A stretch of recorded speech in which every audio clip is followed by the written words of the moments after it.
Tatanong ako ng mga video. Tatanungin na naman ako ng buo. Oh, naka-video na ako, Jase.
Hassel, yung tubig daw sabi ng hindi ka puntahan niya. Dala ka ng susi kasi sarado.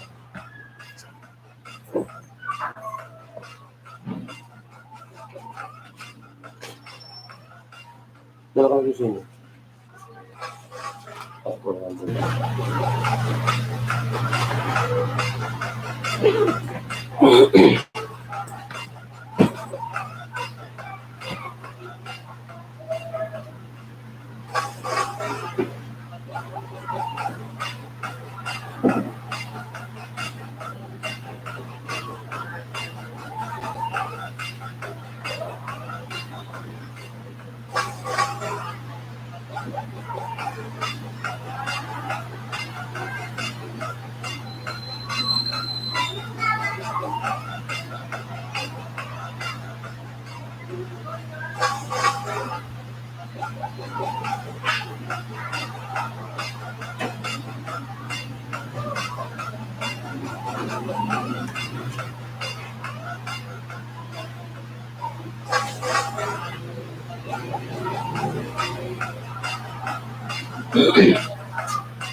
Once again, good morning.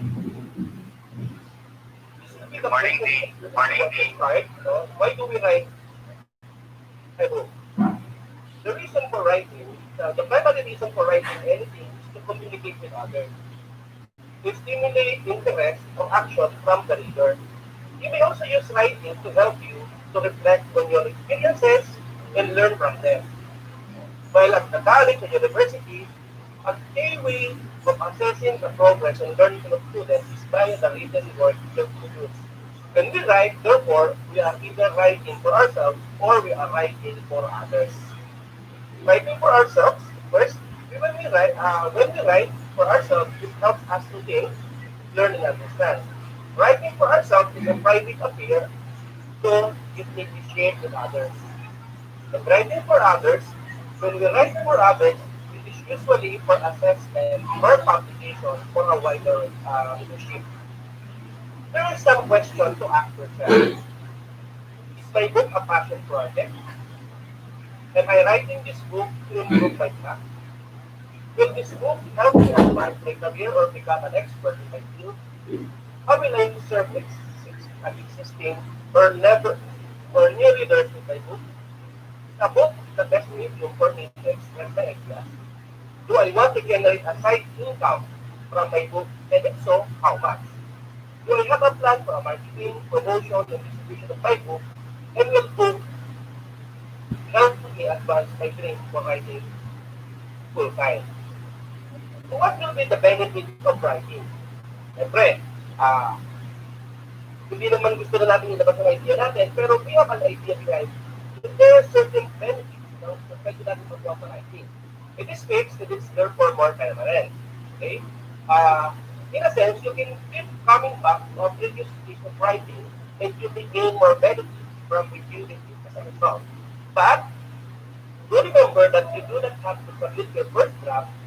The writing process may take many forms, either visually and textually first, and that looking back at your previous experiences of writing can help you learn more about your writing style. Writing offers you time and space to redraft and refocus your message. In this way, perhaps, it is easier than spoken communication. When speaking, you have to think of words and immediately release them to an audience. And once spoken, there is no opportunity to edit them before they are heard. Diba? Unlike sa book, anytime na may naisip ako ngayon, sinulat ko siya. Tapos diretso ko naman magsulat ko siya. Hindi ko naman pwede siyang balikan para ma-edit. Diba? Unlike kapag nag-talk tayo, katulad din, nag-talk ako. Pag nasabi ko na, ako pwede ma-edit. Diba? Hindi na kaibahan ng pag-develop ng book. Another thing, the process of writing is something that you can constantly learn from, and cumulative feedback and reflection on your writing can help you to develop as a writer. Okay? However, an important benefit actually of writing is also that as a form of assessment, a piece of writing can be self-contained with its own deadline and a particular purpose. And of course, you do not have to keep writing the same thing for the same purpose. Writing sometimes has more impact than other communication channels. Okay? So, through writing, you can select language to influence the thoughts and action of your reader in particular way, guiding them through your evidence and argument to convince them of your analysis and conclusion. Okay? So, makikita niyo, sabi nga ni Nick a while ago, ang kanyang book lahat na paano kumita ng pera. So, it depends upon kung ano yung preferred mo lang. It depends upon also dito kung ano topic or subject na gusto mo gamitin or i-develop. Okay? May ito matawag. Okay. Again, what will be the strategies for writing? Kasi sabi, ano ba yan? May ginagawa kami, may trabaho kami. Ano ba ang strategies na pwede mong gawin? Number one, siyempre kailangan prepare tayo. Be prepared for writing. You may want to grow your writing from a plan which may be in outline, visual or diagrammatic form, or you may want to start with an idea for a sentence or paragraph. So naman nag-i-start and draft how to plan to write regularly. Getting into the habit of writing can help you find this accomplishment. Set aside blocks of time, match your concentration span, and try to gradually build on your ability to focus. Make a realistic time plan for your pieces of writing and stick to it. Don't forget to acknowledge that there are many ways to producing a written assignment, including reading, writing, and editing, revising for final drafting. Kasi, katulad na sasabihin nyo, ako nga po nagtatrabaho ko mag-business writing. Nag-work ako, nag-aaral ako ng Saturday, ang dami requirements ni Dr. Rampansi, ang dami requirements ni Charlie Sopart. So, therefore, paano ko nakusilipin ko? Lahat naman tayo naniniwala sa gusto ko kasi na pag gusto may paraan, pag tayo maraming sinunan. Okay, halimbawa po, kung isang tatay, ito mag-develop ng maggawa ng libro, right after work, or diba 8 to 5 ka, o kaya naman may schedule yung bawa ng 2 to 10. Mag-alat ka na lang 2 to 3 hours every day, or kaya mag-double-job ka. Kung na may nanay, syempre, sabi mo, magtuluto ka sa umaga, magtatrabaho ka lang 8 to 5, sa hapon mag-duty ka. Piniready ko yung mga anak ko para matulog. Kasi pagkatulog nila, mga festivals na ito magawa ng libro. Pero ako personally na, kapag pinaisip ako, automatically, sinupunan ko agad. Ay, pag nakukulit ako ng laptop, type ko yan. O kahit sa notes na lang yung sensor, nakasulat yan. Diba? So, kahit lang sakit ako, kahit lang nagkukulit ako,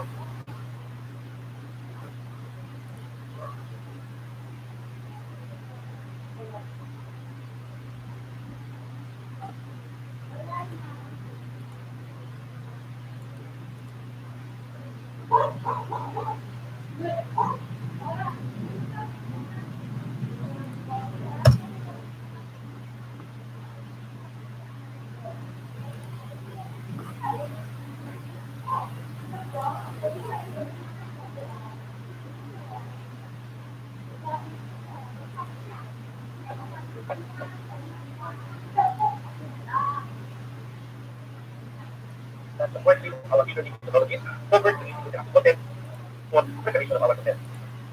E-learning content must be accurately prepared and presented in order to be effective. Instructional techniques used creatively to develop an engaging and motivating learning experience, while e-learning content can consist of different elements, ranging from simple learning resources, examples, documents, and PowerPoint presentation, to interactive content, simulation and jobs. This part will focus mainly on the development of interactive lessons. Interactive lessons are the most useful for delivering e-learning content. They offer a medium level of interactivity and allow designers to use a variety of instructional techniques and media. It will also to illustrate the process of developing e-lessons, including preparing content, applying instructional techniques and media, and creating the final interactive product using appropriate software and, of course, the authoring tools. Now, in preparing content, this video presentation provides suggestions to subject matter experts on how to prepare and write content for e-learning. It will introduce the following topics. How subject matter experts can provide the required information and knowledge, and of course, on how to write content for e-learning. Of course, and now, as what we have here, of course, with the entire e-learning methodologies, we adapted the AI models. So our part one is analysis, part two is design, and by this time, development. Okay? Now, in traditional training, subject matter experts assemble materials for learners and teach them directly, while in e-learning, subject matter experts provide instructional designs with the information and knowledge they need to prepare e-learning materials and activities. So, for courses when where domain-specific knowledge and skills must be developed, example, for learning courses on data privacy, of course, analysis and so on, subject matter expert must provide instructional designs with high quality content. However, the extent of a subject matter expert's contribution can vary depending on the amount and quality of existing materials. In fact, it is very likely that a set of materials for a specific subject is already available. This can consist of user's manuals and technical documentation, the classroom course handouts and lecture notes, presentations such as PowerPoint slideshows. Of course, we have documented case studies, photographs, images, graphs, tables, and illustrative material. And of course, we have also training materials such as the study guides, web guides, and other distance learning materials, and the reference materials such as specialized thesaurus and glossaries.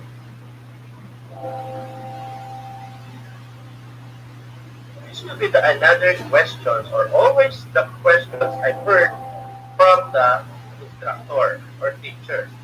Can existing materials be used without making any changes? Unfortunately, existing training materials and documents cannot be automatically transformed into e-learning materials by just making them available from a website. E-learning differs from face-to-face training and requires specific formats. For self-paced e-learning in particular, material must be carefully designed and must embed adequate instructional support to allow learners to function independently throughout the course. So for example, a PowerPoint presentation developed for face-to-face training session is not e-learning content. Thus, it does not include all the explanations and examples which are supplied by the presenter or teachers in a traditional classroom. Or a 20-page article made available online is not e-learning content because the way it is designed doesn't match with specific learning objectives and because scrolling text page is not the best way of reading online. Although preparing material is less demanding than instructor learning, it is still necessary to adapt existing material to new learning content. I have here the two main situations can occur. If existing materials provide high quality content sufficient to cover its outline and lesson, the subject matter expert may be required to provide linkages between existing sources materials and outline in lessons. For example, chapter 1 of a manual, vulnerability analysis, can be cover the content for lesson 2.3 of an e-learning course on, for example, data privacy analysis. The subject matter expert also required to practice exercises, question and feedback, and additional examples were required by the instructional designer. Of course, glossary of terms and relevant description, and recommended reading and resource pointers for the lesson or lessons.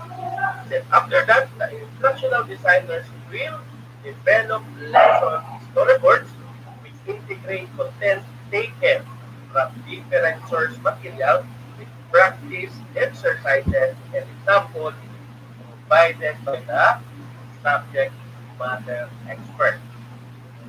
But if existing materials do not adequately cover the content of outlying lessons, the subject matter expert will be required to provide more content for the lesson, which ensures that the learning objectives of the lesson are adequately covered. Of course, practice exercises, the question and feedback, and additional examples were required by the instructional designer. Glossary of terms and relevant descriptions, and recommended reading and research pointers for the lesson. For this scenario, the instructional designers will develop lesson storyboards which integrate lesson content, practice exercises, and examples prepared ad hoc by the subject matter expert. Now, I have here the tips for content development and language style. When subject matter experts are in charge of developing content for lessons, we should refer to the first outline or the first plan uh, to be informed about the topics to cover and the approach to take in illustrating those topics. Example, level of detail, the language to use, the preference for illustrating concepts or examples or the case study. With those instructions, subject matter experts can begin to write the content. Now, I will give you the tips for content development. So before developing the content for the assigned lesson, review the proposed learning objectives. Number two, make sure that the content and knowledge assessment test and exercises match the lesson objectives at every step in